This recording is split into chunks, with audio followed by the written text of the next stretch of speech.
What's up, y'all? What's up? Welcome to episode 34 of the Sports Hour Plus with Miller and Watson. Put 76 Billy on it. I hope y'all know what that's referencing. Yes, yes, yes. I'm flying solo dolo today. Morgan is still on her honeymoon, and I am sorry for that. Sorry about that. And Trey is also on vacation. Morgan's still on her honeymoon. The people are busy, so you get me flying solo dolo today. Hope y'all like it. Morgan should be back next week. She'll be the newly minted Morgan Miller Bedard. Congratulations, as we said. So she'll be back hopefully next week. But I'm here today and I'm ready to get into sports topics. But before we get there, make sure you follow us on X/Twitter. Morgan is at M_India_Miller, and I am at Kylan W. Watson on X/Twitter. So definitely follow us there. I am also at courageous underscore and AND bold BOLD underscore LEO on Instagram as well. And Morgan, I believe, is still at Morgan India Miller on Instagram as well. That should probably change. I don't know for sure, but now that she's married, I'm assuming that that'll be changing. But I don't know. I don't know that for sure. But right now, it is still Morgan India Miller. The show might be changing too, depending. So yeah. So let's get into these sports topics, right? All right, so this broke yesterday. Jalen Brunson signs a 4-year, $156.5 million deal. What's up, RC? How you doing, man? It's good to see you. It's good to see you, man. Flying solo dolo today. No Trey, no Morgan, but we rocking out, man. I'm good. I'm good. Trying to enjoy this Saturday, man. This weekend before EA Sports College Football 25 comes out, my brother. Can't wait. Can't wait. But yeah, make sure you like, comment, subscribe. Definitely comment right now. You see RC has commented. Love our loyal listeners, and you can just be as famous as him. But yeah, so Jalen Brunson, he signed a 4-year, $156.5 million deal. He left $113 million on the table. He said he was studying, according to Woj, he said he's been studying Patrick Mahomes, Tom Brady's taking a football mindset and helping his team to compete for championships.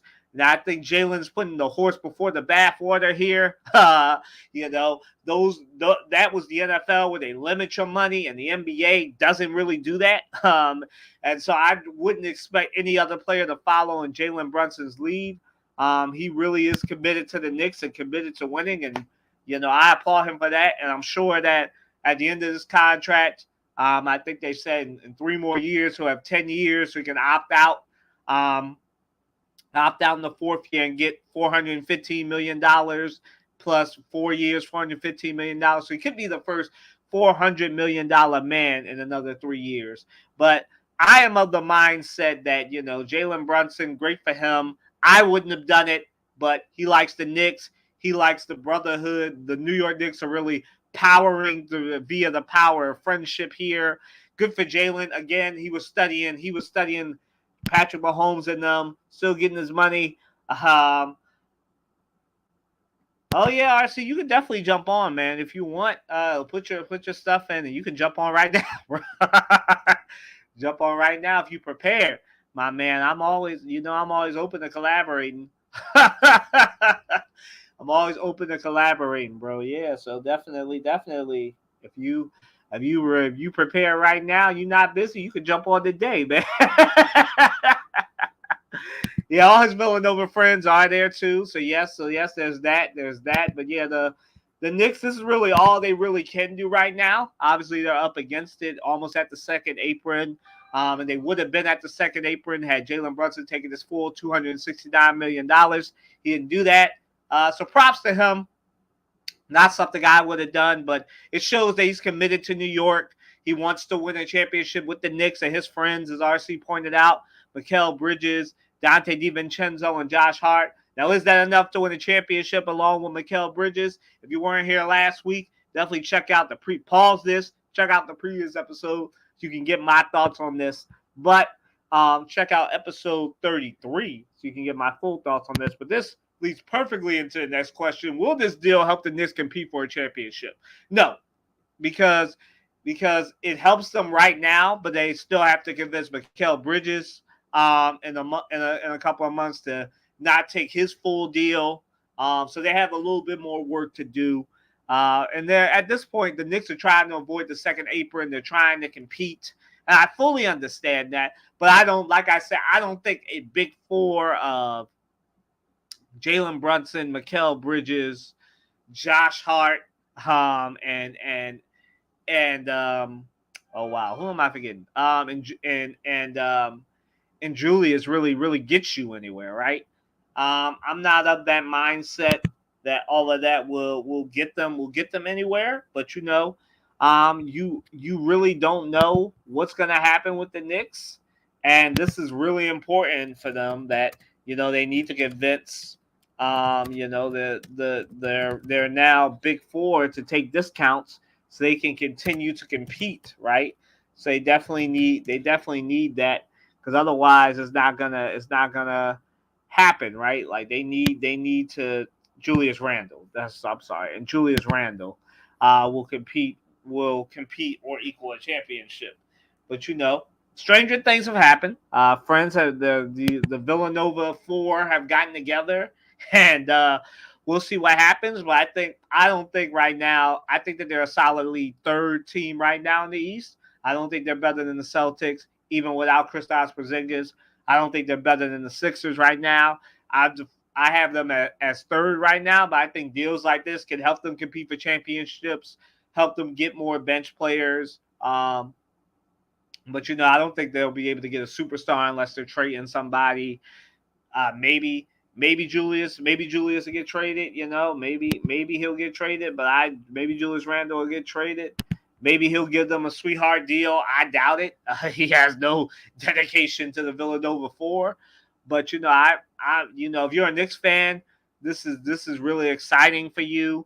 It's been forever since you can actually say the Knicks are actually a top three team in the East, and this is the rare time where we can say that outside of Philadelphia and Boston, yeah, the Knicks, if everything goes right for them, they could be in the finals. Now, will everything go right for them when you have, and as RC pointed out, they lost Isaiah Hartenstein as well, so they do need a backup center, and they don't really have that. Precious Achiuwa isn't really an option there for them. But now that they have this money, thanks to Jalen Brunson, they still have a lot of work to do. I don't expect the Knicks to bring another superstar in. So I think the Knicks can only really get better via bringing in role players. So pretty much is really relying on Jalen Brunson and Julius Randle, that two-man game to work, along with Mikal Bridges giving you like 16 to 17 points a night, and also OG Anunoby keeping up with his margin and scoring 16 to 17 points. Y'all see a sense of the theme here, and that's my biggest problem with the Knicks. I don't think there's enough balls to go around to feed Jalen Brunson so he can continue to average 27, 28, 29 a game. I don't think there's enough balls with Julius Randle to continue to score 22, 23 points as well. That right there, 29 and 22, that's 41. Can OG Anunoby and Mikal Bridges coexist at the forward positions? Probably not. So that's a whole thing in and of itself. But Knicks fans are really excited. Everything is on paper right now. The Knicks right now are solidly a top three team. I don't think this will help them compete for a championship, but unless they expect to keep getting role players, and by getting enough role players, maybe that'll help them beat the Sixers and the Celtics. But I'm just not there. But I think this is great for the Knicks. They get to save some money. Obviously, he'll probably make some money with endorsement deals as well to balance that one out. But good for Jalen Brunson. Good for trying to help his team win and not being selfish. But if I was him, I would have been selfish. So moving right along, what does this new deal say about Brunson? It says, man, he is really dedicated to New York, man. He really thinks that the Knicks are really close to winning the championship. Now, while I don't believe that, I don't think a lot of people outside of New York actually believe that, but he believes it. He believes that the Villanova Four, along with Julius Randle and OG Anunoby, is enough to win a championship, and more power to him. They definitely should start building that statue outside of MSG now. This is probably as good as it's going to get for the Knicks in my estimation, because to me, the biggest X factor here is Tom Thibodeau. He is still going to run them into the ground and play them 40 minutes a night. So unless the Knicks are planning on, if it doesn't work out this year, firing Thibs, I don't think it's going to work out. But I think this says a lot about Brunson. It says he's a team player. He's not selfish. And so, like I said, more power to him. I think that they should build a statue right now for him outside of MSG, because I think this is as good as it's going to get for him soon, and very soon, maybe in a year or two. They'll be blaming him if it doesn't work in 2 to 3 years, because all his friends came because of him. And if it doesn't work right now he's a hero, and in a couple of years he'll be a villain. So I think Jalen Brunson has done really, really well. I hope Knicks fans remember this in the good times and the bad times, but it's New York, they probably won't. So, but good for Jalen Brunson not taking his full amount and helping the Knicks stay contenders and avoid the second apron, which is all important, as we talked about. Again, another plug for why you should watch last week's episode. Trey and I really got into the CBA and why teams are trying to avoid that second apron and trying to not have, New York Yankees and Boston Red Sox from back in the day contracts like they're paying like $500 million, losing picks, losing everything. So definitely check that out. But moving right along to the Jontay Porter of it all. Jontay Porter pleads guilty in his gambling scandal, and he could spend 3 to 4 years behind bars, according to the AP. So my reaction to this is, they kind of had Jontay dead to rights, as I said last week. Like, he did it.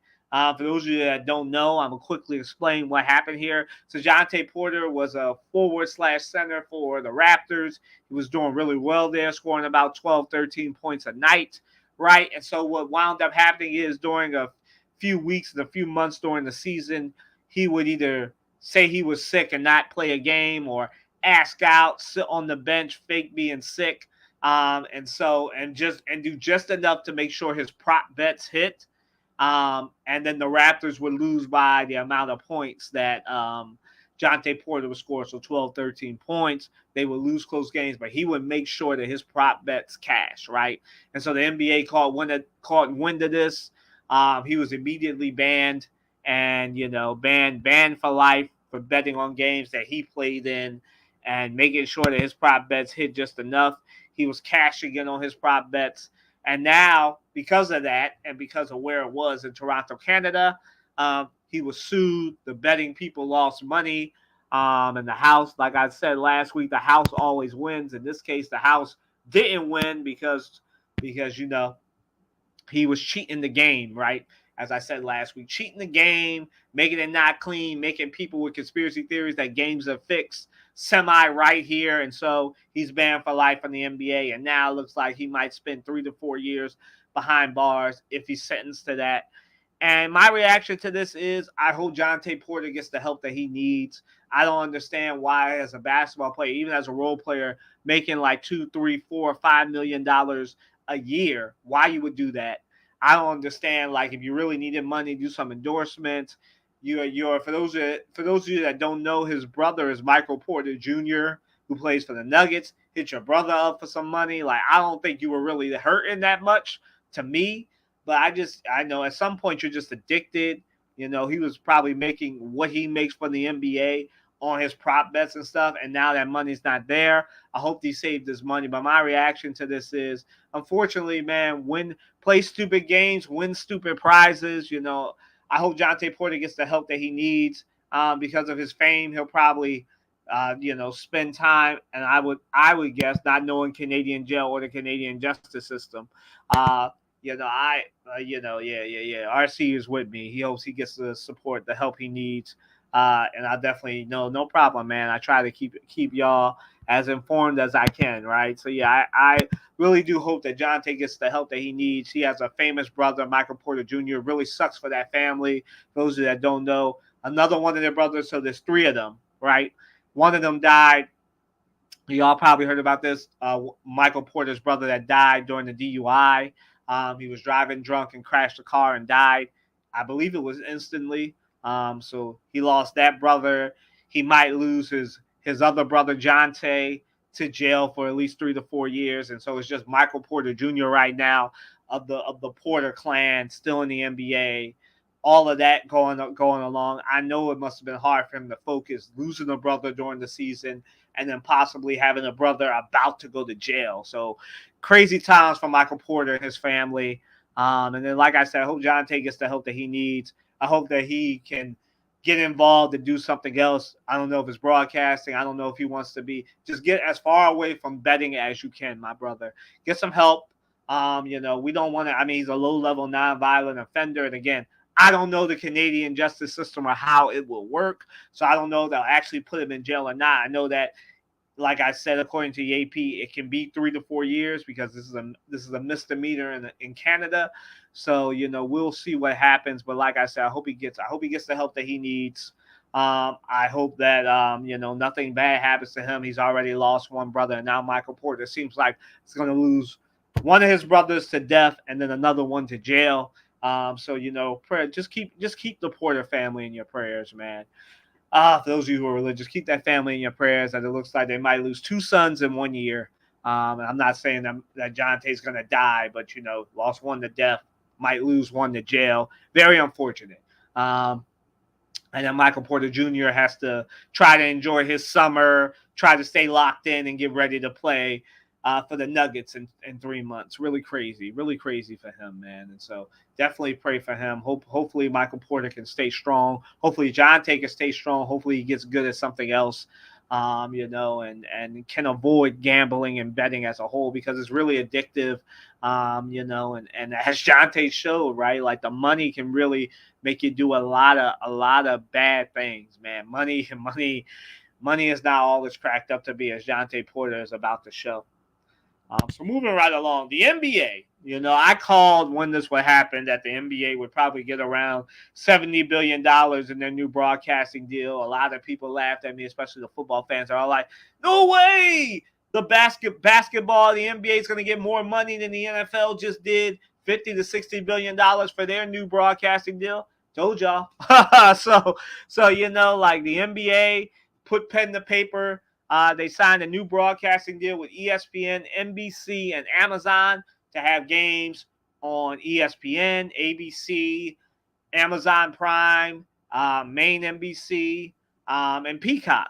So some people said that after football season, the NBA, this is what they wanted, having games on 7 days a week on Peacock, on main NBC, where they won't be preempted by football, on Prime, where Amazon's going to build Basketball Tonight set around them, and that's what they want. Hopefully he just gets probation. You wrong for that, RC. Man, I agree, man. That's the nostalgic basketball that if you're a millennial, we all grew up on, right?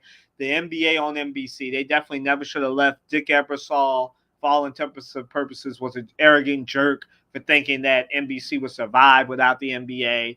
And it's a he wants round ball rock back. So do I, man. Dun, dun, dun, dun, dun. And inside stuff. Bring it back, NBC.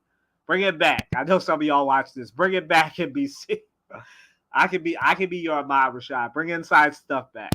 But yeah. So ESPN, NBC, and Amazon are going to have the rights. Obviously, ESPN. For those of you that like to watch the NBA Finals, ABC will still be the main finals partner. Hopefully that'll change. But they are the main broadcasting partner. ESPN and Disney. They paid the cost to be the boss.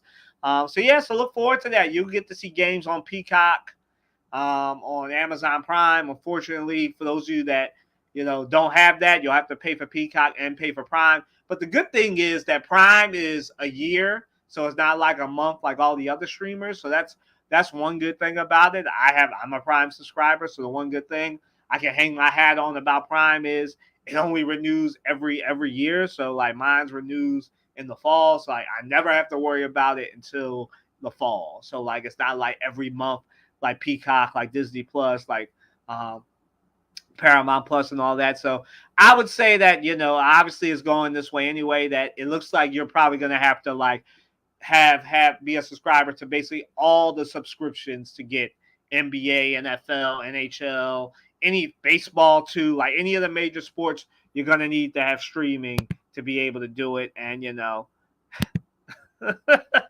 RC says get Peacock now, $6 a month. And again, like I'm not paid to say this. I don't know about RC, but I can speak for myself. No one's paying me to push Peacock right now. I'm just saying that. But yeah, it seems like you're gonna have to have streaming if you're an NBA or football fan, college sports fan as well, as we see what TNT's doing as well. But yeah, the NBA is making that bank. That's what happens when you have 82 plus games. You're popular. You have that 18 to 40 demographic that everybody's coveting. Like everybody's all like, well, the NBA only gets like 2, 3, 4 million people. No one else gets that during the week. The NFL doesn't even get that for their Thursday night football games. Like, and no one gets 2, 3, 4 million people watching games during the week, right? That's the NBA. The MLB doesn't get that for their games. NHL doesn't get that for their games. NBA does, and that's why it's so valuable. It's 82 games. The NBA has the youngest audience of all 4 major sports, and they subscribe to it. They watch it on Twitter, watch it on YouTube. Y'all see NBA Twitter is just this massive thing that I know the NBA is mad that they never trademarked so you can get money off of NBA Twitter, right? But yeah, that's what happened. $76 billion. And, unfortunately, it seems like, well, for those of you that are fans of this, TNT has a chance to match the rights. So let's just jump into this. Will TNT match the rights, or is this the end of an era for the NBA on TNT? I believe that they're going to try to match the rights, but I think Amazon and NBC will outbid them. This is how I think this is going to go. I think TNT is going to try to match, but ultimately the NBA is going to lead just because David Zaslav really tested Adam Silver by basically saying we don't need the NBA. And so the NBA is going to take him up on that. They can pay the most money, probably make them a 4th partner, give them all the throwaway games. And if that doesn't work, ultimately TNT is going to lose this bidding war between Comcast, NBC. But for those of you that don't know, NBC is owned by Comcast. So Comcast and Amazon are going to outbid Warner because both of those companies are doing way better than Warner Brothers. And, yeah, it's 50-50 RC, but here's how I think it's going to go.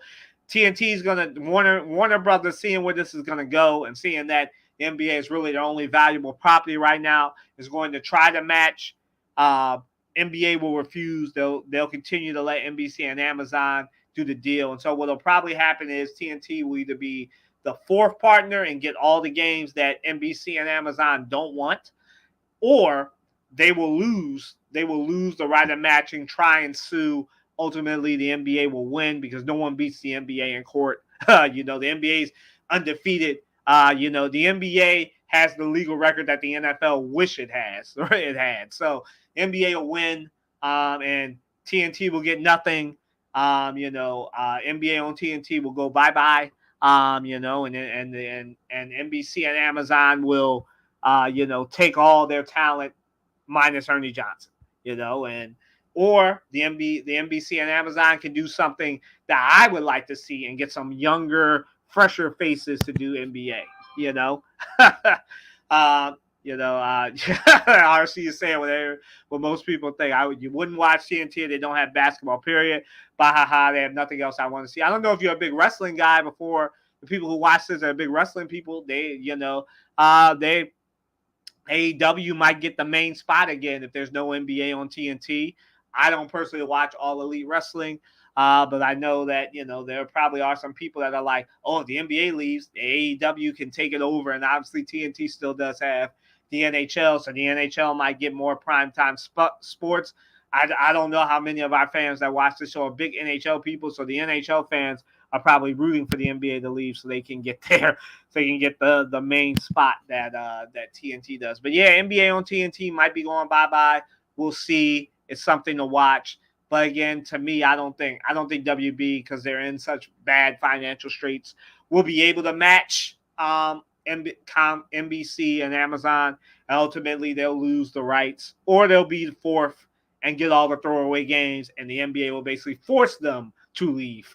Like one way or another, TNT will not be getting like the marquee games that a lot of people like. So like, they do have the NHL, so the NHL fans might be rooting for the NBA to leave so they can. This might be the holy nexus where NHL fans and wrestling fans are rooting for the NBA to leave, so both of their preferred sports can take the NBA spot on TNT. But we don't know. But my prediction is WB will try to match. The NBA will to try and avoid court, either make them the fourth partner or make David Zaslav and them fight them in court. WB loses, and it's just NBC, ESPN, and Amazon.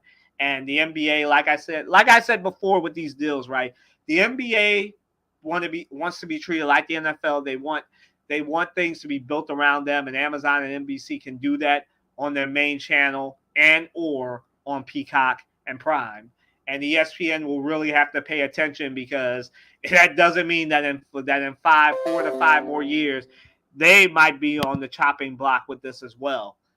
Where Apple comes in and says we can do the same thing that NBC and Amazon are doing with Apple, with what's it called? What's the Apple streaming service called? Somebody help me. With Apple TV, we'll build it around the NBA. They're doing it around MLS right now. I know some people, at least around here that I talk to, they hate when the Phillies are on Apple TV, because not a lot of people have Apple TV. So we'll see, but you never know. And if I'm Disney and ESPN, I'm on high alert, because you see what the NBA is doing to TNT when they heard that that they can survive without the NBA. So I would be on my P's and Q's if I'm Disney. I would not put NBA playoff games on ESPN. I would make sure the draft is on ESPN and the NBA playoffs are on ABC. I'm just a suggestion. So moving right along, the University of Oklahoma is consulting and working with Jake Rosenberg. Those of you who might be big Eagles fans, Jake Rosenberg is a Howie Roseman disciple. He was the cap guy for the Eagles. He was the guy that helped Howie Roseman and the Eagles cheat the cap. And his consulting firm to transition into the salary cap, era of college sports, according to Adam Schefter. So yeah, this is where college sports is heading. Those that don't know, the University of Oklahoma, obviously they're a dynasty in softball, also a mini dynasty in gymnastics. They really do well in every sport that's not basketball and football. So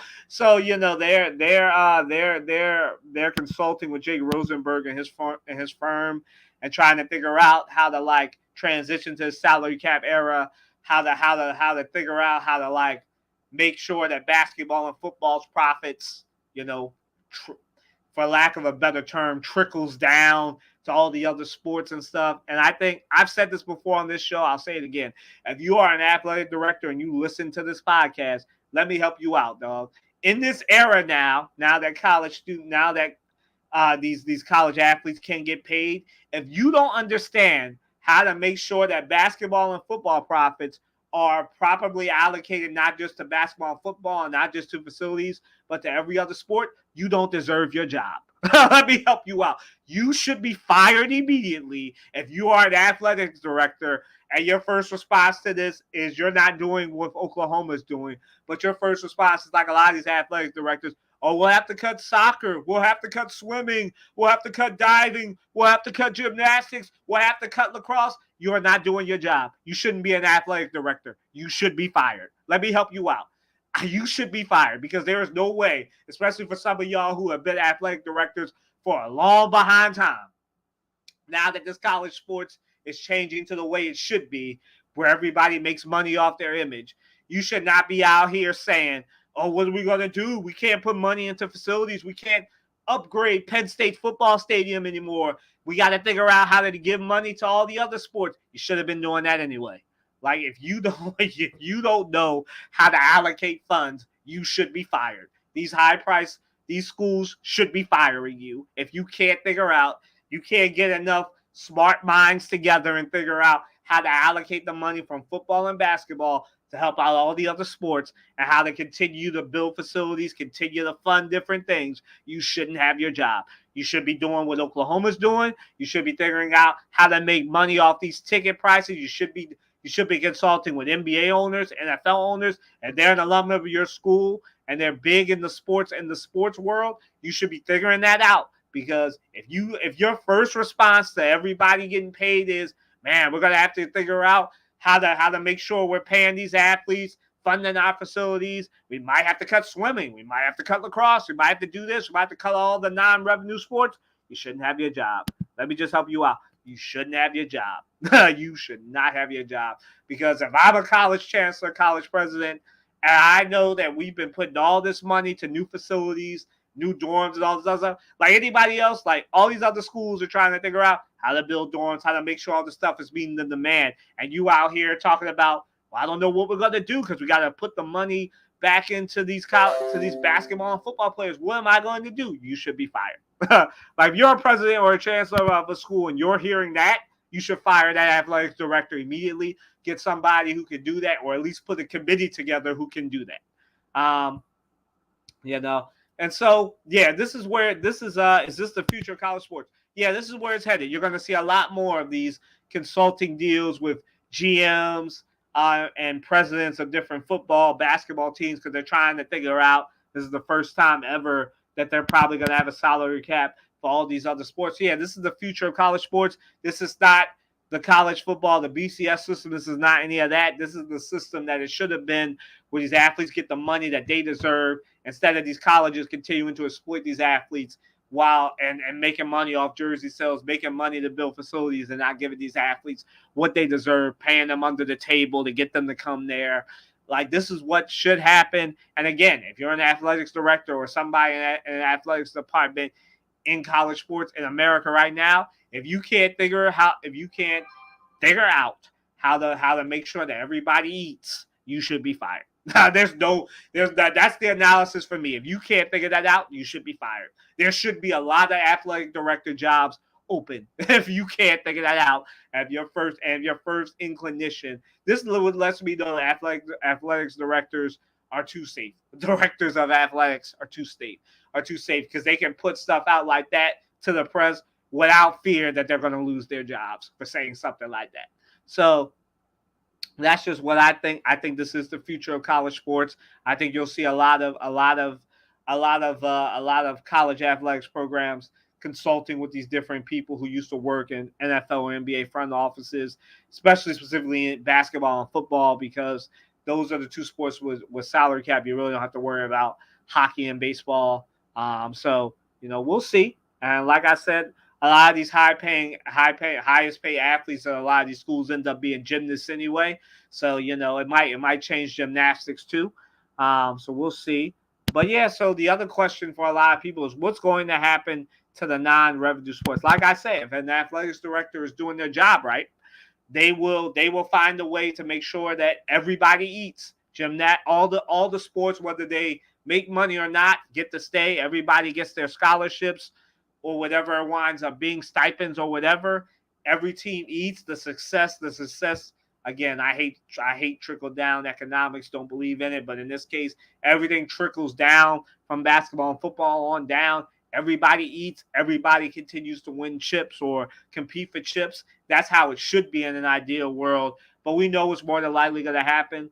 All these athletics directors are going to probably use this as an excuse to get rid of the sports that they think don't make money. And I am not in agreement with that. I think if you can't figure this out, how to use the basketball and football money to make sure that track, swimming, lacrosse, and the other sports who may or may not make money, depending on what the school is, if you can't fund it, then it's not the kids that should lose their scholarships. I'm sorry. It's not these young men and women who are coming to your school under the promise that you gave them as a coach and as a school that you would give them a scholarship. It's not their fault. It shouldn't be them that lose out on an opportunity. It should be you who lose out on an opportunity if you're the AD or the person that comes under these track swimming lacrosse programs, and your idea is let's cut these programs to continue to make money and continue to keep the money very, very centered on the teams that make money. It shouldn't be like that. You should be able to make sure that everybody eats. And if you can't make sure everybody eats, like I said, I'm not pro anybody losing their jobs, but in this case, you should lose your job. Like there's no ifs, ands, or buts for me. Like you should lose your job. You know.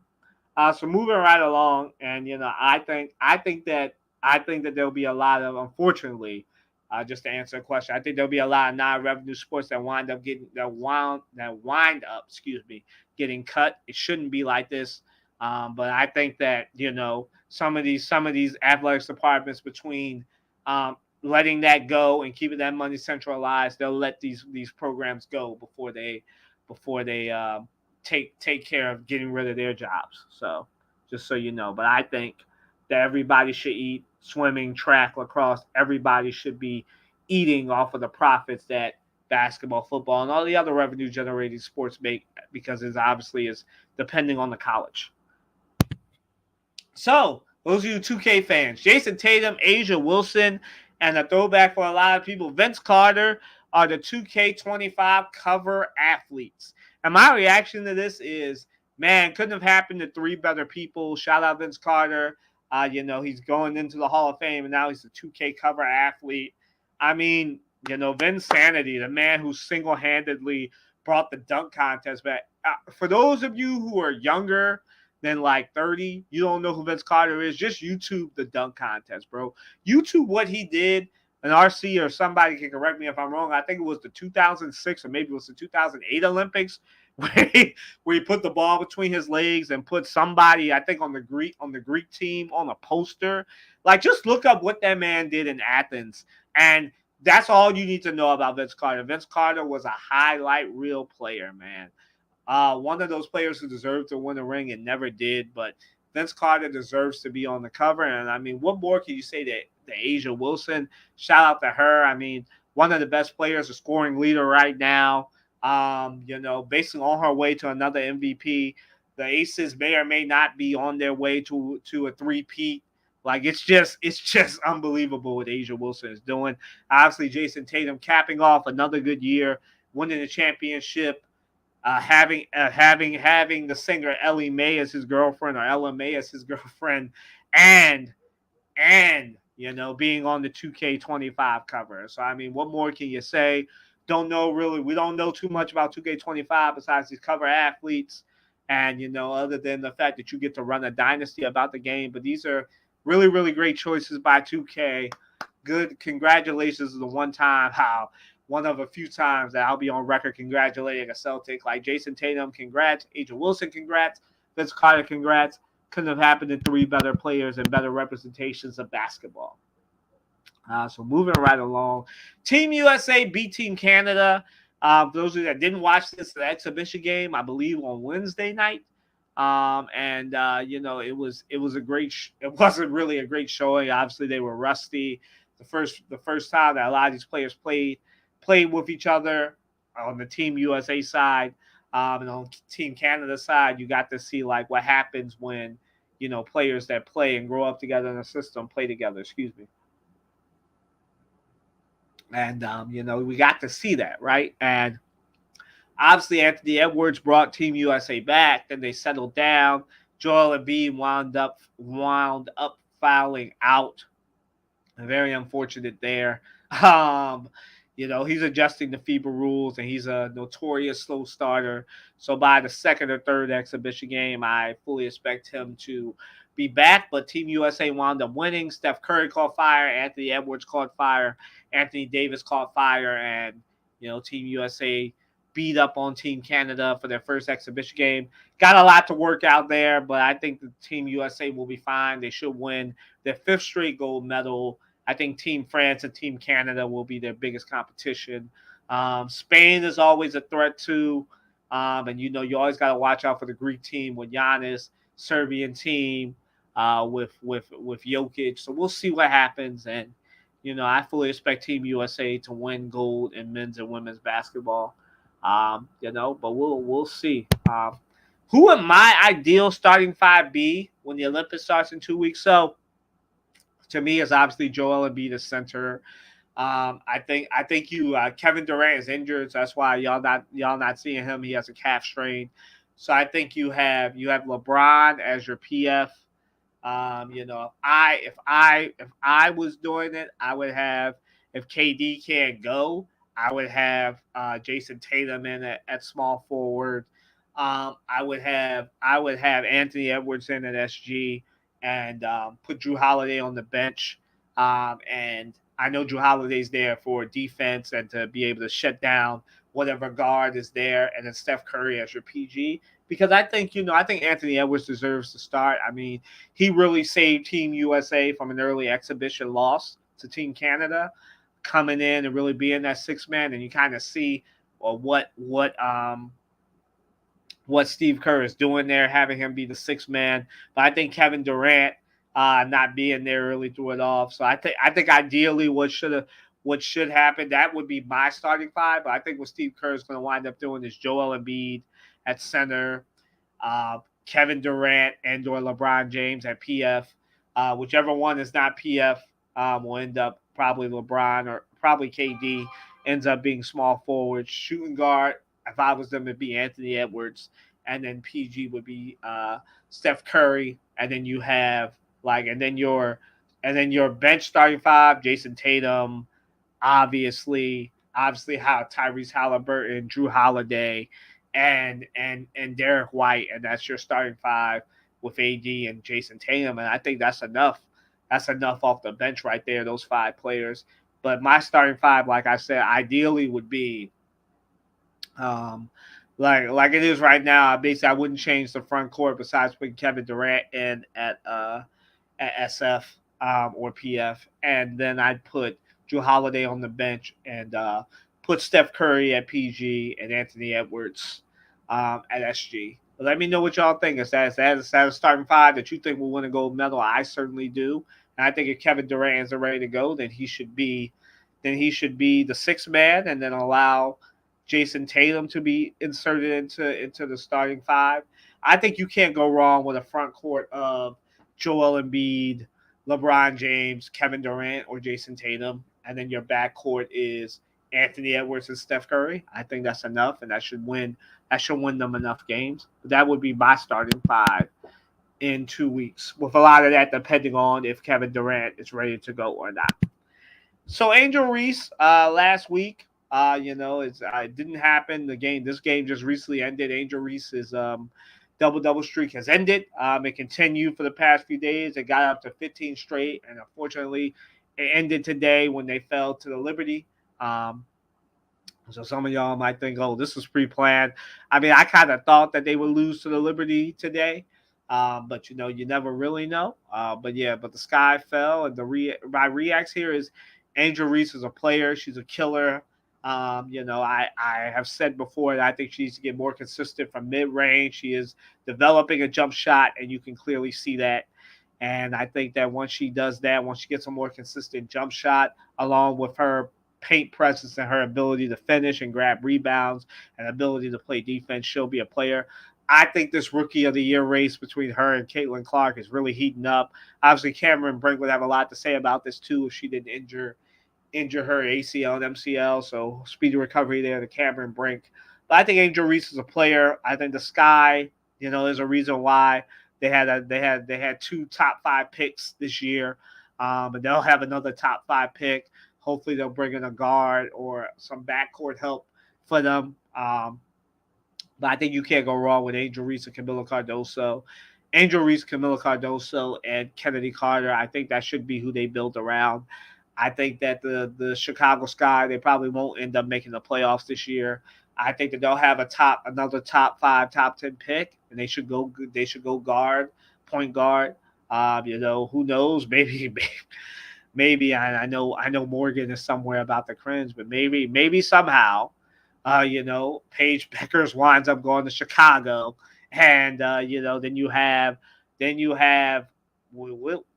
Beckers, Angel Reese, and Camila Cardoso together. I know that probably won't happen, but what if it did, right? But I think the Sky are, they're just at this point they're just building chemistry. I think if everything goes right and Camilla and Angel Reese come back dominant after the All-Star break, that they'll make some noise, but I don't think they'll make the playoffs, and I think that they'll be in a top 5 position to get another rookie player to match up to their core, and they'll eventually make the playoffs. Not this year, but maybe next year. So, but I think Angel Reese is a player. I think she's going to end up being maybe second place because Caitlin Clark, it seems like, is running away with it. But I wouldn't be surprised if Angel Reese steals it from Caitlin Clark and becomes the rookie of the year. I think that is right there for the taking for either one of them. And so that's where I'm at with that. So I think Angel Reese and Camila Cardoso. At this point for Chicago, it's about Angel Reese, Camila Cardoso, and Kennedy Carter's chemistry. As long as those three are healthy and still playing, you have a chance. But I think that they'll wind up in a top 10 position for a draft pick in this upcoming NBA draft in 2025. And I think that the Sky will not make the playoffs, but I wouldn't be surprised if they did if Angel Reese and Camila Cardoso come back after the All-Star break and torch people. Speaking of torching, oh my goodness, Caitlin Clark, Aaliyah Boston, and Kelsey Mitchell torched the Mercury yesterday. I don't know if any of y'all saw this. Caitlin Clark, um, you know, like I kind of thought, and like Morgan thought as well. Like once the Fever got their break and stopped playing 14 games in 10 days, it seems like it's come together now for them.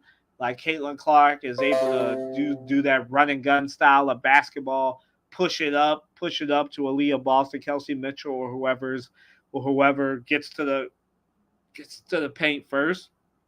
And you saw that the Mercury just couldn't handle the run and gun style. Obviously, they almost collapsed, but they wound up winning that game thanks to Caitlin Clark scoring 20 points, having 13 assists. Aaliyah Boston 21, Kelsey Mitchell 28. Like Kelsey Mitchell really showing why she's an all-star, right?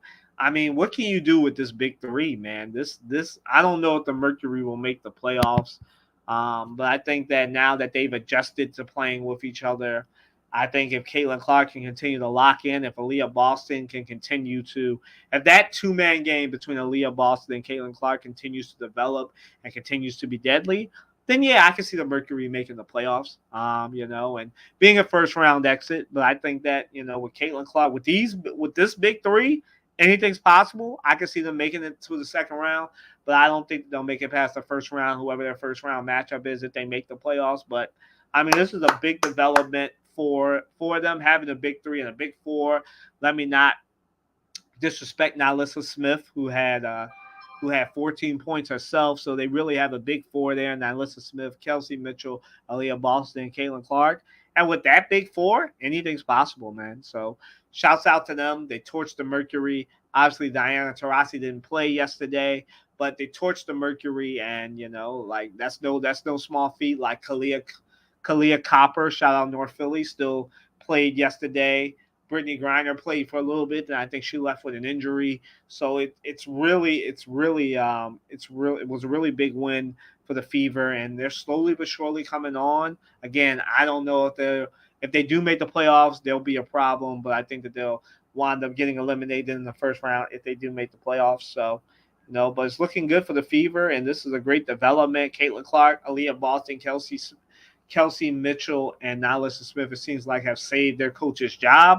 Now, I don't know if she still will keep her job or not, but I think that this is a big development for them, having a big four to build around in Indiana of Caitlin Clark, Aaliyah Boston, Kelsey Mitchell, and Nalissa Smith.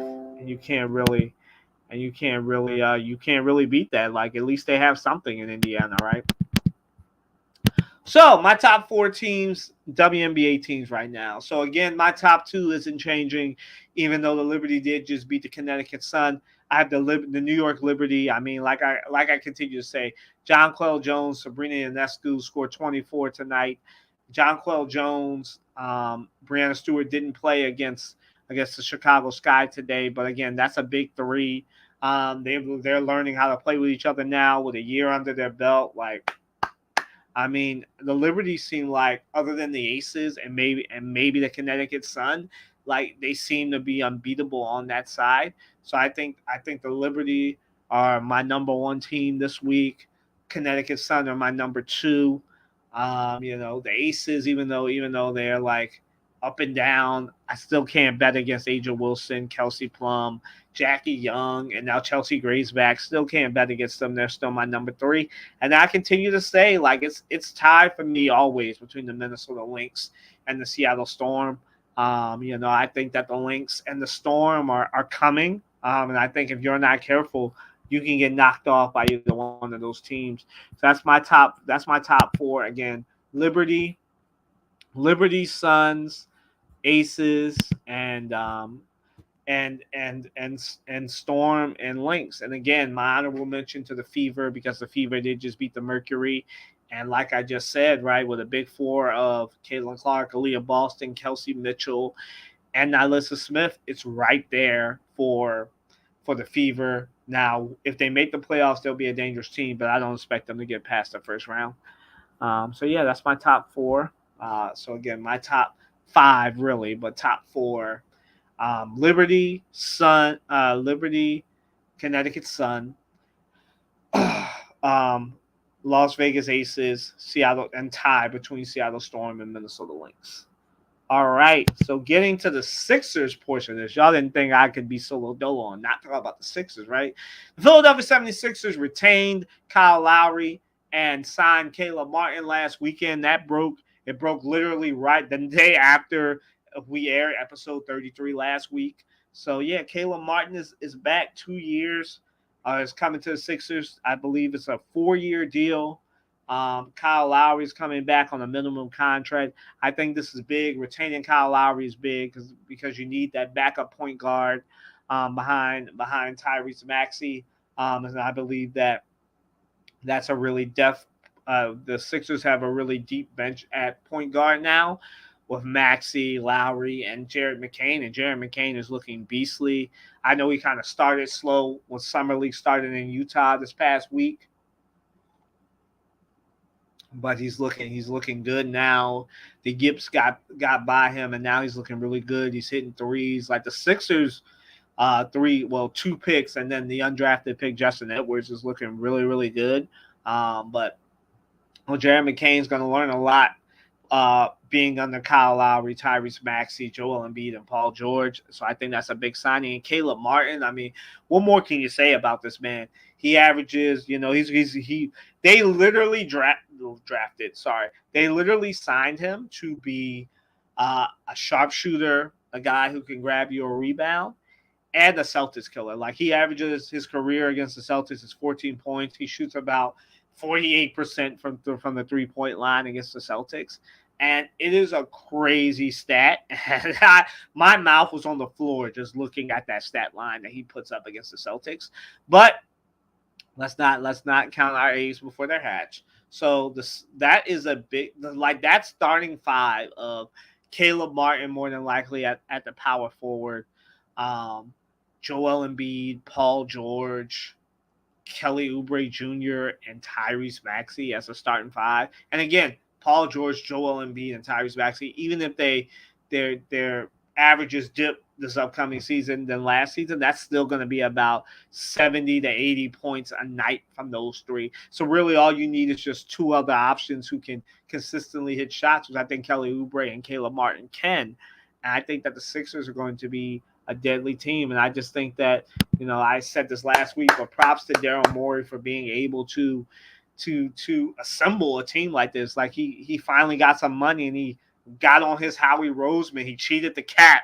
Like, he got Joel Embiid, got Paul George, got Tyrese Maxey, both Paul George and Maxey making $200+ million. Probably Joel Embiid will get an extension probably sometime soon. His next to last Supermax, so he'll probably get about $200 million too. So, or $300 million maybe. And so like you'll have like three players like at least making $700 million right soon. So like for those people that say that Josh Harris isn't committed to winning, I mean, it was the Sixers and the money that he put the Sixers and the money that the Sixers make him that was able to help him afford his hometown New Jersey Devils, and then ultimately help him to afford the Washington Commanders. So I think he's committed to winning. We'll get to Josh Harris maybe next week. But I think he's committed to winning. I think that anybody who says that he's not committed to winning just should look at how much money he has committed between Joel Embiid, Tyrese Maxey, and Paul George, and then ask yourself if why you think he's not committed to winning, right? And so I think this is a big get. It fills out the bench for the Sixers with the re-addition of Lowry, and the addition of Caleb Martin at the 4 or the 3. So you really can't knock that. It's a really good get for the Sixers, and obviously, excuse me, it weakens the Miami Heat because they lost Caleb Martin, and now they need to find a power forward and a small forward. So it's a best of both worlds for the Sixers and for Daryl Morey.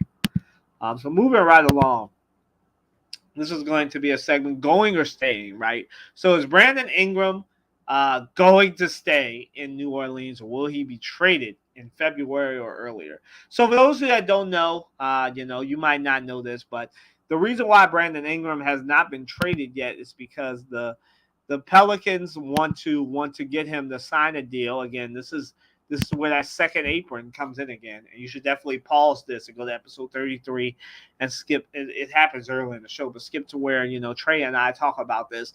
But a lot of these teams, they don't want to pay all these players this money because they'll lose. Their draft picks automatically go to 30. They can't take role players to get vet minimums. So for a lot of these teams, they're trying to make sure that they keep their players under the 100 million, 200 million deal. And so for Brandon Ingram, he's trying to get another super max. He wants, I think, at least $220 to $230 million in about 4 years.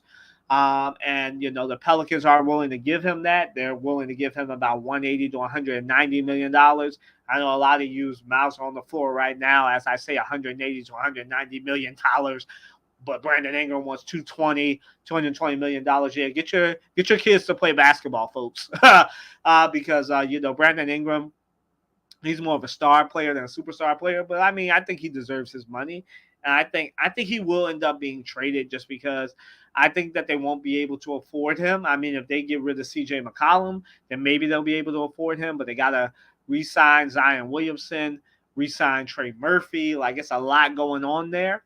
And also pay Herb Williams as well. So it's just a whole thing there. It's not something that you really want to do if you're the Pelicans. So I think Brandon Ingram will wind up getting traded. Maybe not before the season starts because he'll have to prove his worth. But I think by February he'll end up being traded probably to an Eastern Conference team, or I don't know about the Lakers, but maybe to the Warriors. I think the Warriors. I think what's happening is they're waiting on the Lowry marketing thing. And once the Lowry marketing thing shapes out, I think that you'll see that Brandon Ingram will be traded probably to the Warriors. I could also see him being traded to an East Coast team. Not really sure. I know it's probably not going to be the Sixers now that they've signed Tyrese Maxey, but you never know. I know Brandon Ingram was associated with the Philadelphia 76ers, and they still are looking at the PF to really, really shape up the PF market, but they'll probably end up trading for Dorian Finney-Smith and not Brandon Ingram. So we'll see. But I think Brandon Ingram will stay for right now, but ultimately get traded probably by the trade deadline next year. So by February 2025, Brandon Ingram will be somewhere else, and then he'll get his $200+ million. And so to the Lowry marketing of it all. Is Lowry marketing getting traded, or will he stay with the Utah Jazz? I think he's getting traded just because I think that you got the boy Cooper Flag, man. I think a lot of people really, really want to suck for Cooper Flag, man. They wanna fall off so they can be able to capture the flag in the native tournament. I think that man looked good during the USA practices this past week, and I think a lot of people want Cooper Flag. They're hoping that he's one and done, and that John Shire cannot convince him to stay at Duke. So I think Utah's goal, I think, is pretty simple this upcoming season, is to trade Lowry Markkanen because he is probably the one thing keeping that team competitive right now, along with Walker Kessler. So they have to get rid of all of their big men. So we'll probably see an exodus of white big men out of Utah. Walker Kessler is on the trade block as we speak. I know the Knicks are trying. This is well confirmed. The Knicks are trying to see if they can swing getting Walker Kessler because they, as RC and I brought up, they lost Isaiah Hartenstein, so they're looking for a backup center behind Mitchell Robinson. And I think even if they wind up, they might end up doing a big man for big man trade there. So they'll probably end up trading Mitchell Robinson to Utah so that Walker Kessler can come in and be the center in New York. And I can see that. I can see that. I can see that happening. I think marketing. I feel like just to go to RC's point, he was doing had a call during some of this podcast. But yeah, I could see marketing going to the Warriors, or I could see him winding up in the Eastern Conference, probably going to the Heat, just because the Heat have lost out on everything else, or he could wind up going to the Bucks. But I think that whoever, like I said, loses on Lowry marketing. Uh, We're trying to get it done, I think, but I don't know if the Jazz won't win. I mean, you could always trade. They could always trade him to the Jazz, and then he could get bought out, and then go to the highest bidder that way with a minimum contract. I honestly think you should watch Wiggins. I think Wiggins winds up, in all honesty, RC, and this is just like I have no sourcing backing this up, but I think that there's somebody that played uh, for the same school as Wiggins did, who's in Philadelphia. That I think he hasn't said anything about it, but I think that you could see a Wiggins and Embiid pairing in Philadelphia. And again, no sourcing on that, but I think that they should get the Kansas boys back together, even though Joel Embiid didn't overlap with Wiggins when he was there. But I think that Kansas connection winds up bringing them together. But I definitely think that marketing. I think if I had to guess, I think marketing either winds up a Warrior, and if he doesn't wind up with the Warriors, he'll wind up either a Buck or a Maverick, or with the Pelicans. But I don't know if the Pelicans want to do that and see Brandon Ingram more.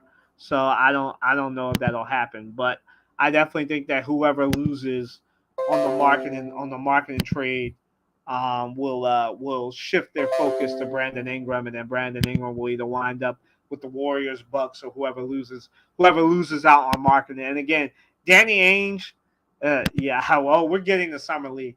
Danny Ainge is a tough negotiator, and so you never know what he wants. I know that rumor is that he wants to be knocked out and get like a Mikal Bridges type of deal, because obviously Larry Marketing, as a no knock on Mikal Bridges, he's better than Mikal Bridges. He's the all-star. So I think that Lowry Marketing will cost whatever team that gets him like eight draft picks, a couple of players, and some pick swaps, and the hoagie to get Lowry Marketing. So if the Warriors have that, I hope they can get him, RC. So yeah, but I think like Brandon Ingram, I think if Marketing doesn't get traded by like September, that he'll get traded in January or February. So I definitely think that his days in Utah are numbered, and so are Walker Kessler's, because when everybody saw Cooper Flag last week, they decided that, yeah, I'm sucking for flag. I'm trying to capture the flag. Let me know if that works for y'all. They're really trying to capture the flag here. I hope y'all like that pun. So my top role player is still available in free agency. Now, I wrote an article about this from a Sixers perspective on three veteran minimum players who can come to the Sixers, but I think my thoughts are the same. Like, I think Gordon Hayward, I'm still shocked that he's available right now. Gordon Hayward, Sadiq Bey is off the board. He went to the Wizards to the highest bidder for some reason. I don't know why he decided to go to the Wizards. I guess to be closer to home, because he did play for Villanova, and I think he is from the Philadelphia area, so maybe that's it. But Sadiq Bey is off the board. But, I mean, you got Gordon Hayward, 14, 15 points a game right there. I think he could help the Sixers, the Bucks. There's a lot of teams that need that front court SF guard hybrid. Gary Trent Jr., obviously.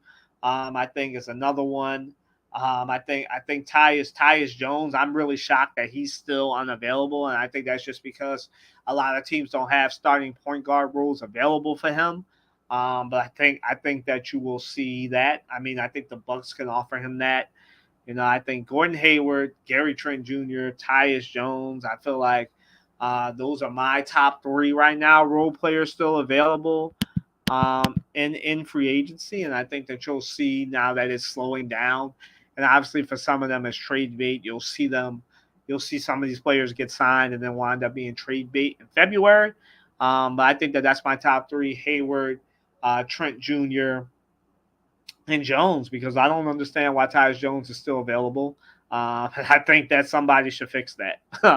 And that's only if somebody can convince him to come and be their bench point guard. I feel like he's holding out for a starter role.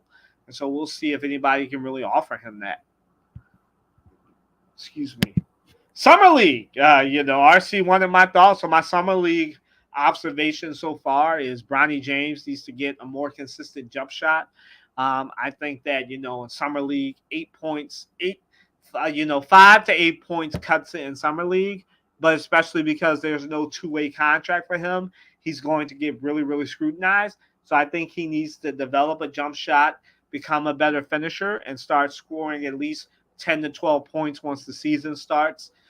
Just to starter average, because he's definitely going to get scrutinized. Because I think a lot of people wanted him to be in the G League, but I think as of right now, and I hate saying it, I don't think he's meeting the hype right now. But I think that I've seen enough to think that he can be a player in the rotation for the Lakers. Maybe not right now, but maybe by like March or February, I think he can be it. I think he just needs to develop, sort of like Angel Reese. He's got the qualities, but he just needs to develop a consistent jump shot and get a consistent jumper. And just, Dwayne Wade flourished at doing this, and so did Vince Carter, right? Just being a good finisher, like just be a good finisher too. I think Bronny will be good. I think Bryce is the superstar player. I think Bronny is more of like a role player and can be a star if everything is good around him. But I think that being a Laker is going to bring him unneeded scrutiny. And I think he's going to have to develop a jump shot if he wants to stick around in the league and not be being sent to El Segundo by being an El Segundo Laker in the G League by like November. Uh, uh, He said Marquise. I mean, I can see them getting Marquise Morris because the Sixers have been associated with him. I don't know about Markelle Fultz, but they are free agents. You are right, RC. But yeah, that's my thoughts. Like I think Bronny James, he just needs to get a jump shot. I think his teammate Dalton Connect right now is beating the hype, but I think a lot of people are seeing why he fell to the Lakers. Like he can't play defense. I don't know. Honestly, I don't know if you saw like the tape that they were doing on him where like it was basically like barbecue chicken. Like he was just getting crossed up and like getting taken to the hole. I I I definitely think I definitely think I definitely think that Dalton Connect will be a player. I think he needs to just learn how to play defense and move his feet. But that was optional at Tennessee because they had defenders on that team. So I think that's what they need to fix with him. I'm going to get to the Sixers, but RC has a comment. Number one would ever give him the nickname Bronny the Train at this point. He's allergic to playing in the paint. Occasionally he will dart through the paint, but it seems like he doesn't like physicality. I mean, he's got to learn. He's got to learn to deal with that physicality, and that's why I say he needs a jump shot if he wants to stay in the NBA and not be sent to El Segundo or Santa Cruz, wherever the Lakers G League team is. I think it's in El Segundo. If he wants to avoid being sent there by November, I think he needs to get a jump shot and at least a mid-range jump shot. I'm not even talking about threes, like a mid-range jump shot. I think once he gets that, when he gets consistent, like he can average 10 to 12 points and stay with the team because he's not on the two ways on a standard NBA contract. So I don't know. I think he can be sent to the G League, but I think that they have to like uh, downgrade him to a two-way. I think I could be wrong. Somebody can correct me if I'm wrong there. Um, But yeah, but I think that that's Dalton Connect. It's unfortunate what happened to the Nuggets pick. De'Ron Holmes, unfortunate there, breaking his leg. Very unfortunate. I think Alex Sarr, he debuted yesterday. I thought that was a good debut for him. You know. Now Segundo is held disappear. RC is that's a good one, RC. That's a good one. I gotta give you that. That's a good one. Yeah, but to my Jared McCain and Adam Bona, I think so far, like those are two players that are meeting the hype. And I would say this even if I wasn't, I'm a national NBA reporter, but also a Sixers reporter. Like Bona looks really, really good, man. He looks like I think he's leading the summer league in blocks right now. Like he's looking really, really good. He's looking like he will definitely be in the rotation and not just be sent to the Delaware Blue Coats like most people thought. Um, you know, he will just retires if he can't get it together. You're right. You're right. And yeah, so I think Adam Bona and Jared McCain are really meeting the hype. I think Jared McCain, obviously, he didn't do well his first game last week, but then he got it together. It seems like his shot is coming along. Like I said, some of the knocks on him was his playmaking. We see that he's making plays in summer league, getting alley oops to Bona, getting alley oops to the big men that the Sixers have right now in the summer league. So if he can become a playmaker, he can definitely play with the Sixers and be that backup. And like I put in my article about him, Dogadelphia on WatsonSportsTakes.com, like if he can develop and be a playmaker and continue to shuffle his feet, continue to rebound, continue to be a lockdown defender, then I think he should be the point guard, the backup to Maxey before Kyle Lowry, and I think that'll spell Kyle Lowry and keep him fresh. So I definitely think that it is up to Bona and McCain and Jared McCain to make the rotation. I think they will make the rotation. I don't think either one of them will be on the two-way. I think Justin Edwards will be on the two-way, but I think even him, he's making noise. He's doing well. I think the Sixers really got steals with both McCain, with all three, McCain, Bona, and Edwards. So I'm of the observation that summer league is where you can really tell who the stars are. I think Bronny has some work to do. Dalton Connect has some work to do on the defensive side, but I think Bona, McCain, and Edwards look like players. Look like it's going to be hard to keep them stashed in Wilmington, Delaware. If you're a Sixers fan. So moving right along. Excuse me, y'all. That's what sucks about not having a co-host. I got to do all the talking. Good thing I have a gift for Gab, and I want to do this for a living. So the NFL is reevaluating how they make money off of TV deals after losing the red zone case.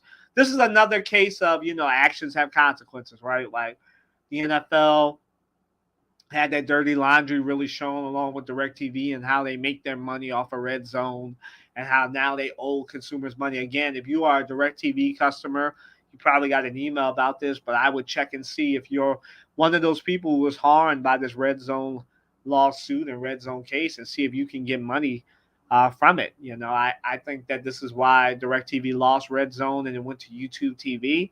And I think the NFL reevaluating how they make money off of TV deals is a good thing. I think that, especially with red zone, I don't really see a point of it. It really helped when I was in Syracuse studying. And when I was not in Philadelphia to get these games, I was able to get the Eagles games and everything. Shout out to my boy, again, Danny Booth, because he was a DirecTV person. We're a Fios family here. But it really helped and served me well. But I never really saw the point of red zone and why you would really care once a team gets to the 20-yard line. But I guess it helps you for fantasy purposes. But yeah, I never really saw the point of it. But yeah, I think this is a good thing for the consumer, bad thing for the NFL. I think that they definitely need to make sure that their TV deals are equal, that they're not cheating people, in order to get their money. And I think like the more the NFL dirty laundry gets out in the closet, the better version of them that'll come out. And I think that the NFL cheats a lot of people, and I'm glad that they lost this lawsuit, and we'll see what happens. I'm sure they have way more dirty laundry out there, but I think it's good for the consumer and bad for the NFL. But I still think that the NFL has some big time lawyers. They'll be able to figure out a new way to make sure that they can continue to get their money and either cheat people more sneakily or not cheat people. Idealistically, they should not be cheating people when they do these TV deals, but they always do. And I think that the NFL definitely should be reevaluating how they make money off their TV deals. So that is a large portion of the money. And I don't think it should come from the teams. I think the NFL should be paying that money straight. I don't think it should come from the insurance. I think the NFL would learn a lesson if it was coming out of out of the NFL's main office in New York, out of their pockets, and not out of the team's pockets. So moving right along, man. Oh, it is launch weekend. I talked about this with RC. He didn't. I guess he was on the phone when I said this. But EA Sports College Football 25, especially if you pre-ordered it. For those of you that don't know, I might be breaking news. I might be interrupting your social lives. I might be making some girlfriends and wives upset at me who are under the sound of my voice by telling you this, whether you're watching this now or later. But if you pre-order College Football 25, you will get your early access, I believe, on Monday at 4:00 p.m. is when downloads start. So hint, hint. Shouts out to EA for that. July 15th is the unofficial release day. So like I said, this is launch weekend. There's a lot of people on YouTube, Eric Rayweather and other people showing the game early. I think LeBron James was on there. I think they got Michael Vick going up against Maurice Clarett. Somebody can correct me if I'm wrong. I think it's Michael Vick showing some early play too. Like, it's a big weekend, man, for people who love college football, the video game, and EA Sports College Football 25, man. This is great. Shouts out to EA. A lot of people didn't think this would happen, especially after they delayed it last summer. But I am, I'm so excited. I cannot wait for this game. I cannot wait for this game. And like, social lives will be over on Monday. And obviously, the official release date, for those of you that don't know, is July 19th. So this upcoming Friday. So yeah, you got a few more days if you didn't pre-order it to get your social lives together, to make sure you're doing everything to get your wives, girlfriends, and kids permission so that you could spend the weekend or a week playing college football 25 before they make you come out the house. Oh man, and enjoy some summer. But yeah, really excited about that. I'm really excited. Like I said, I play on PlayStation 5. So if you're one of these people who want to play, want to get seen in EA Sports College Football 25, King Kylan 2012 is my PSN name. So just make sure that if you do send a friend request to me, that you just identify yourself, because otherwise I don't accept invitations of people who I don't recognize. So just let me know who you are if you do send me an invite on PSN or a friend request. It's King Kylan 2012, KINGKYLAN 2012. So definitely hit me up if you're about that life and you want to check it out. Check out CFB. Maybe I'll get a stream going. I've never done a stream on PlayStation. Maybe I'll do that. But yeah, so a lot of people are excited about that. I know I am. I know a lot of people are very excited about College Football 25. I know people are reorganizing their whole schedule around it. So yeah, so on to our shout out segment. So I wanted to get his name right this time. I believe I butchered it last time. But shout out to Quincy Wilson. He'll be on the relay team at the Olympics this year. 16 years old. I believe he is the youngest athlete to run for the U.S. Olympics team. So shout out to him. Making his Olympics dream come true out of the state of Maryland. So shout outs to him. Again, shout out to, they get to catch a lot of flack, especially if you're in the video game or esports community. Like, first and foremost, shouts out to Quincy Wilson for making it this far. I was getting at the relay team, getting selected for the relay team after being disappointed and running your race, but I think he ended up being third or fourth, so he didn't make it. Obviously, only the top two go on to the Olympics, but I mean, he's going to be on the relay team, so shout out to him. Shout out to Quincy Wilson, 16 years old and going to his first Olympics. So shouts out to him. The other one, shouts out to Electronic Arts. Like I said, getting this College Football 25 game out, especially after delaying it last summer, a lot of people saying, is it even going to come out? And it is coming out, so shouts out to them. Shouts out to, the Philadelphia Phillies again, getting about 7 or 8 All-Star selections to go. They've got a few players. Doesn't look like, I don't know. Again, I don't have any sources for this, but we don't. I think Bryce Harper may be in doubt if he'll play in the All-Star game next week, but you've got at least 7 other players going from the Phillies. Shouts out to them with the best record. Unfortunately, they lost to the Oakland Athletics last night. But they still have the best record, still ahead of the Atlanta Braves, still looking good. Don't know if this will end in the World Series, but definitely enjoy the ride. It's not often in the Bryce Harper era that Phillies fans or sports people have been able to say, yeah, the Philadelphia Phillies are the best team right now. Usually they're about this time the last few years, they've been second or third in the NL East, looking like they might be a wild card team. So this is the first time in a while that they're at the top. So enjoy the ride, man. Enjoy the ride, and maybe this will end up in the World Series again. Like I said, for you Phillies fans, the last time the Celtics won a championship was 2008, and we know what happened in October of 2008, right? The Phillies won a championship. So we'll see if that's an omen, if history is going to repeat itself. But if you're a historian, there you go. The last time the Celtics won a championship, the Phillies won the World Series. So will there be a parade down Broad Street this year? Stay tuned in October to find out. I don't know anything as much as you do, because October 2024 hasn't happened yet. So we'll see. My he's not him, she's not her, and they aren't them. Unfortunately, my they aren't them this week has to be my Philadelphia Eagles, because they had a layup this week, right? The Sixers banned Howard Eskin. The Phillies banned Howard Eskin. I'm guessing the Flyers will ban Howard Eskin as well. But the Eagles are saying right now, I think they're on record saying that they're waiting. So those of you that don't know, Howard Eskin is a big old-time sports reporter here in the Philadelphia area. His nickname is the King. Some people call him the King because that's what he refers to himself as, King of sports journalism in Philly. So he's basically an Eagles insider essentially. And he kissed a woman unwantedly, and got banned from the Philly stadium and from all Phillies activities because of that. The Sixers banned him as well, and they're requesting that from Comcast that he be banned from the Wells Fargo Center, because the Sixers don't own the Wells Fargo Center; they rent from Comcast. So that's a whole thing in and of itself. That might be a story for another day. But my they aren't them to my Eagles, just because I think they had a layup. They should have banned him. Instead, they put out a statement saying they're waiting on if more women come forward. I don't know why you would do that. Just ban him. Save yourself the PR hit. But they're going to wait for more women to come out. I think he serves as a sideline reporter again. I either watch the Eagles on TV or watch them online. I don't really support 94 WIP's coverage. And that's just because I'm not really a radio person. Didn't grow up that way on watching stuff. If I'm on the go, then yeah, but I'd rather watch a game than listen to it on the radio. So that's why. But they aren't them to my Eagles. I think they should have banned them. It would have really hurt him.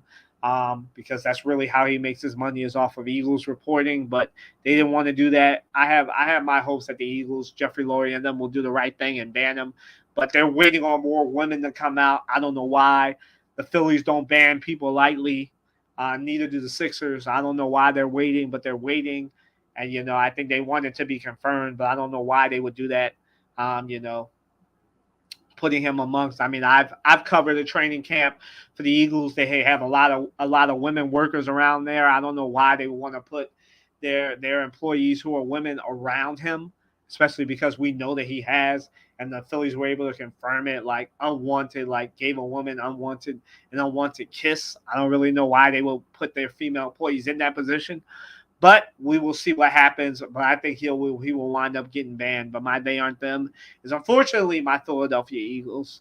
My he's not him. I hate doing it. But Stephen A. Smith, man, I think that he's stepping into it again with this whole Jaylen Brown thing. He said he wasn't marketable. And he got into something else with Jaylen Brown, and there's been this whole thing. Obviously, Jaylen Brown is marketable. He's a Finals MVP. I know a lot of people. I've had one of my Muslim friends reach out to me and ask me why I'm not covering this. Why, because there's this whole thing about Jaylen Brown not being on Team USA and Derek White taking the spot once Kawhi Leonard dropped. I mean, I'm more of a person that, especially as a journalist, have to have things confirmed. Honestly, you can probably read between the lines. He did come at Nike once they dropped Kyrie Irving for everything he did a few years ago. He was saying Nike has ethics. There's a thing on Twitter about that where he tweeted that, and he did convert to Islam. So there's this whole thing there where people think he's being discriminated against, but that has not been confirmed. Let me just say it like that. So that's why I'm not really diving in on that. I know from hearing it from a lot of my friends who are Muslims that some of them do get discriminated against, or a lot of them have faced discrimination, and we don't know if that's the case here. So that's why I'm not touching that. But he's not him and Stephen A. Smith for continuing to denigrate Jaylen Brown. And I think Jaylen Brown is a great athlete. Does great things. Very smart guy. Went to UC Berkeley. But I think you can just say he's a great player. He deserved to be on Team USA, as I think he does as well. But I just think that there was a fit thing because not everybody's guaranteed to play. But people will read between the lines what they want. But he's not him. Stephen A. Smith. I think he needs to be better about just reporting the stuff and not just making it seem like he's got a personal vendetta against Jaylen Brown. Because I know a lot of the Muslims that I know who are my friends are saying that they think he has a personal vendetta. And sometimes it's the appearance of a thing, not the thing itself. And so that's why I kind of stay away from going too deep on these athletes or on these people, whether I know them or not. But because it's the appearance of a thing. And I think Stephen A. Smith can do a lot better. I can cover this thing a lot better and a lot more fairly. But yeah, so Stephen A. Smith is he's not him. They aren't them are my Philadelphia Eagles. Both of them need to, both Stephen A. Smith and the entity of the Philadelphia Eagles need to do better. And I know that they will. So yeah, that is, he's not him, she's not her, and they aren't them for this week. Like I said, hopefully Morgan will be back. And actually, I'm going to do they are them. I said this before, but Caitlin Clark and Angel Reese really showing and really heating up that Rookie of the Year race. Women's basketball is back. We will see next weekend. Yes, this upcoming Saturday will be the All-Star break. And, I want to also shout out the Phoenix Mercury. It came out, for those that don't know, Diana Taurasi will probably retire at the end of this year. And so their new facility and the new courts will be named and honored after Diana Taurasi. So shouts out to the Phoenix Mercury for that, Matt Ishbia for that. And so I think it's great to honor your legends and give people their flowers while they're still here to accept them. And so that's it, man. Enjoy the rest of your weekend. Stay cool. I know it's a little bit cooler now after the rainstorm came through if you're in the Northeast. But yeah, stay cool, man. We're going through another heat wave, especially like I said, if you're in the Northeast, if you're in the Philadelphia I-95 corridor, Philadelphia, New York, Boston. Today's going to be cool, 87 degrees. I mean, I'm a July baby, late July baby, so it's great. It's great for me, but I know a lot of y'all don't like heat. So 87 today if you're in the Philly area, probably in the 80s if you're in the I-95 corridor. But stay cool. Enjoy your weekend. Again, what's left a barrel. Sending our prayers out to the people in Houston, in Texas, in the Houston area who don't have power yet. Fix your grid, Texas. But yeah, we got the All-Star festivities coming up for baseball this week. Home Run Derby on Monday. WNBA All-Star Weekend to cap the weekend off, and then the next weekend, my birthday weekend next on July 26th. So not this week, but next weekend, Olympics. So maybe we'll get some Olympics coverage there. Tune in for that. But yeah, Morgan should be back next week. So you'll probably get to see her. And the dynamic duo will be back together again. And then more than likely she'll have to go, I think she said this already, cover the Olympics the next week. So she might not be around, but so excited to have Morgan back, the newly minted Morgan Bedard. Like I said, she went and got married. Thanks, RC. Thank you, man. Thank you for tuning in. Thanks for the shouts out, man. I try.